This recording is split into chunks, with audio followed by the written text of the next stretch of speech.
Hello viewers, आज के video में हम देखेंगे कक्षा 9वीं का त्रैमासिक परीक्षा का पेपर। तो शुरू करते हैं। प्रश्न नंबर पहला है, सही विकल्प चुनिए। इसका पहला प्रश्न है, कोशिका का पावर हाउस कहलाता है। कोशिका का पावर हाउस कहलाता है। तो ऑप्शन दे रखे हैं, माइटोकॉन्ड्रिया, प्लास्टिड, अंतःद्रव्य जालिका या इनमें से कोई नहीं। तो इसका उत्तर होगा माइटोकॉन्ड्रिया। ठीक है, कोशिका का पावर हाउस होता माइटोकॉन्ड्रिया। इसके बाद दूसरा प्रश्न है, निम्नलिखित में कौन सा रासायनिक परिवर्तन है।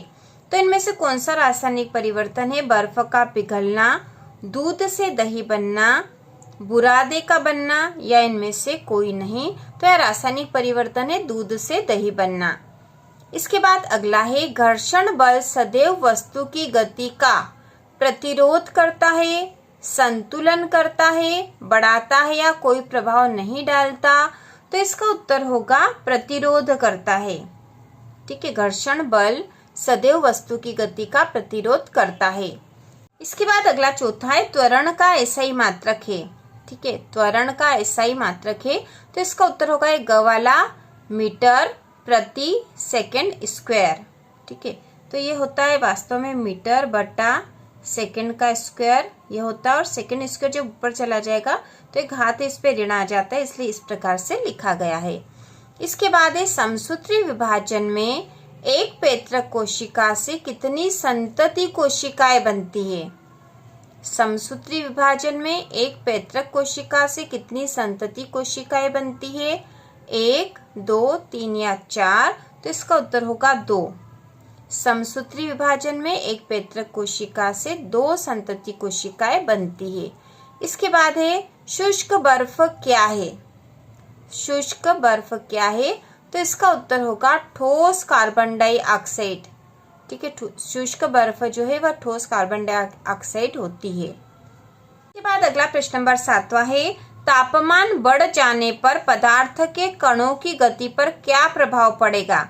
गति कम हो जाएगी, कोई प्रभाव नहीं पड़ेगा, गति बढ़ जाएगी या गति एक समान रहेगी। तो इसका उत्तर होगा गति बढ़ जाएगी। तापमान बढ़ जाने पर पदार्थ के कणों की गति पर क्या प्रभाव पड़ेगा।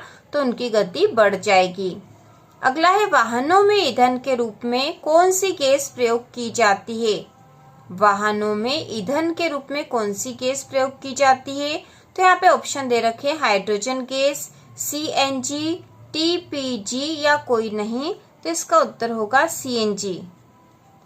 सीएनजी गैस प्रयोग की जाती है। इसके बाद अगला प्रश्न नंबर दूसरा है, जो कि रिक्त स्थान भरिए वाला है। तो यहाँ रिक्त स्थान हमें भरने हैं। इसमें पहला है, परम शून्य ताप का मान होता है। परम शून्य ताप का मान होता है, तो यह मान होता है ऋण 273 डिग्री सेंटीग्रेड। ठीक है, ऋण 273 डिग्री सेंटीग्रेड, यह इसका आंसर आएगा। इसके बाद एक केंद्रक की खोज वैज्ञानिक ने की। तो केंद्रक की खोज वैज्ञानिक रॉबर्ट ब्राउन ने की थी। रॉबर्ट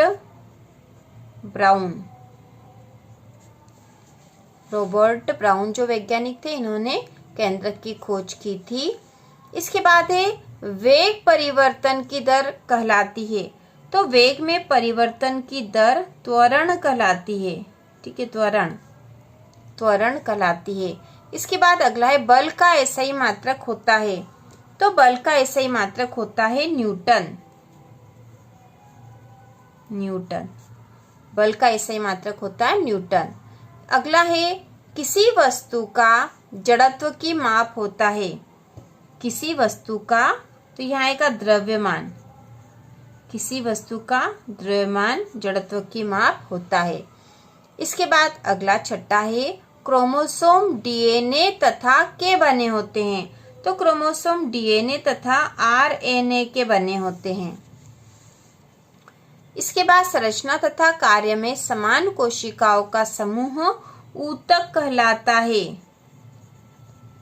ऊतक, संरचना तथा कार्य में समान कोशिकाओं का समूह ऊतक कहलाता है, यह आंसर आएगा। इसके बाद ऐसे विभज्योतक ऊतक जो शीर्ष में पाए जाते हैं विभज्योतक ऊतक कहलाते हैं। ठीक है, विभज्योतक ऊतक कहलाते हैं। तो ये कहलाते हैं शीर्षस्थ विभज्योतक ऊतक कहलाते हैं। तो ऐसे विभज्योतक ऊतक जो शीर्ष में पाए जाते हैं शीर्षस्थ विभज्योतक ऊतक कहलाते हैं। इसके बाद अगला जो प्रश्न है वह है सही जोड़ी मिलाइए। तो इसमें हम खंड और खंड ब दोनों को पढ़ लेंगे और फिर इसकी जोड़ी बन जाएगी। तो खंड अ में दे रखा न्यूटन, कोशिका भित्ति, प्रकाश संश्लेषण, लोहे में जंग लगना, कोशिका की खोज, चंद्रमा, वेग में कमी और रुकी हुई बस। खंड ब में दे रखा रॉबर्ट हुक, रासायनिक परिवर्तन, सेल्यूलोज, हरित लवक, गति के नियम, विराम अवस्था में, वृत्ति, गति और मंदन। तो इसकी जोड़ी बना देंगे। सबसे पहले जो न्यूटन है, न्यूटन ने गति के नियम दिए थे। कोशिका भित्ति, यह सेल्यूलोज की बनी होती है। प्रकाश संश्लेषण, हरित लवक जो है प्रकाश संश्लेषण करने में सहायक होते हैं। इसके बाद है लोहे में जंग लगना, ये एक रासायनिक परिवर्तन का उदाहरण है। कोशिका की खोज, तो कोशिका की खोज की थी रॉबर्ट हुक ने।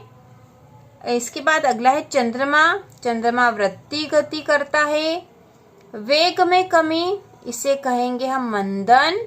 और रुकी हुई बस, ये हो जाएगा विराम अवस्था में। तो इस प्रकार से जोड़ी बनेगी। न्यूटन ने गति के नियम दिए थे। कोशिका भित्ति सेल्यूलोज की बनी होती है। प्रकाश संश्लेषण हरित लवक में होता है। लोहे में जंग लगना रासायनिक परिवर्तन का उदाहरण है।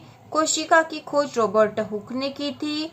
चंद्रमा वृत्ति गति करता है। वेग में कमी मंदन कहलाएगी और रुकी हुई बस जो है वो विराम अवस्था में है। इसके बाद जो अगला प्रश्न है वह है एक शब्द या वाक्य में उत्तर दीजिए।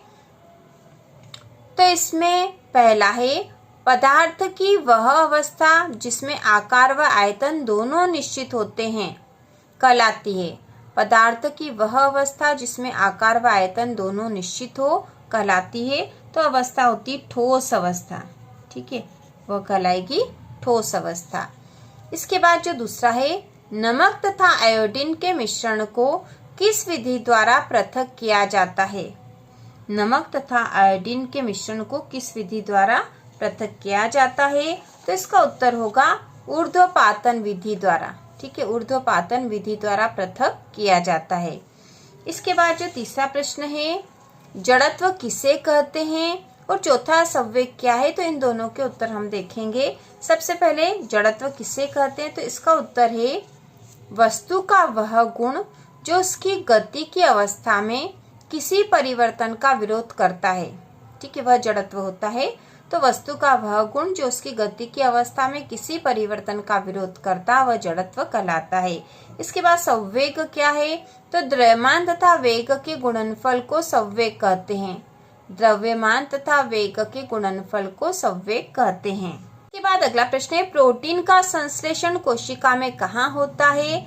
तो इसका उत्तर होगा प्रोटीन का संश्लेषण कोशिका में राइबोसोम में होता है, ठीक है, राइबोसोम में होता है।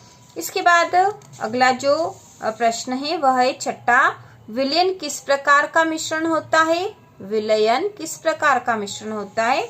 तो इसका उत्तर होगा समांगी मिश्रण, ठीक है, समांगी मिश्रण होता है। इसके बाद अगला जो सातवां है एटीपी का पूरा नाम लिखिए, ठीक है, एटीपी का पूरा नाम लिखना है।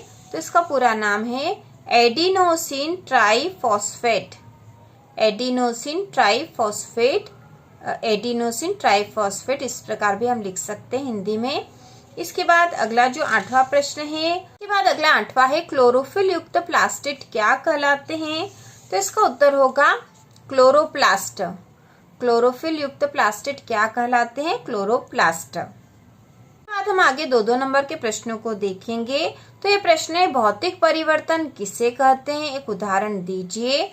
अथवा रासायनिक परिवर्तन किसे कहते हैं, एक उदाहरण दीजिए। इसके बाद अगला प्रश्न है पदार्थ से आप क्या समझते हैं अथवा गलनांक से आप क्या समझते हैं। इसके बाद अगला प्रश्न है वेग एवं चाल में कोई 2 अंतर लिखिए अथवा दूरी एवं विस्थापन में कोई 2 अंतर लिखिए। इसके बाद अगला प्रश्न है, प्लाज्मा झिल्ली को वर्णनात्मक पारगम्य झिल्ली क्यों कहते हैं, अथवा कोशिका को जीवन की संरचनात्मक एवं क्रियात्मक इकाई क्यों कहते हैं। इसके बाद अगला प्रश्न है, संवेग संरक्षण का नियम लिखिए, अथवा न्यूटन की गति का द्वितीयक नियम लिखिए। इसके बाद अगला प्रश्न है, लाइसोसोम को आत्मघाती थैली क्यों कहते हैं, अथवा रिक्तिका के कोई दो कार्य बताइए। इसके बाद अगला प्रश्न है, निलंबन क्या है, अथवा टिंडल प्रभाव क्या है। इसके बाद अगला है, किसी भी पदार्थ की अवस्था परिवर्तन के दौरान तापमान स्थिर क्यों रहता है। किसी भी पदार्थ की अवस्था परिवर्तन के दौरान तापमान स्थिर क्यों रहता है, अथवा पदार्थ की तीनों अवस्थाओं के नाम लिखिए। इसके बाद अगला प्रश्न है, गोल्गी उपकरण के कोई दो कार्य लिखिए, अथवा सेंट्रोमियर की स्थिति के आधार पर गुणसूत्र के प्रकार लिखिए। इसके बाद अगला है, विभज्योतक ऊतक की परिभाषा लिखिए, अथवा है स्थिति के आधार पर विभज्योतक ऊतक कितने प्रकार के होते हैं, इनका नाम लिखिए। तो ये सारे जितने भी प्रश्न हैं इनके उत्तर हम अलग से तैयार करेंगे, सारे इम्पोर्टेंट क्वेश्चन जब हम तैयार करने वाले हैं अगले वीडियो में।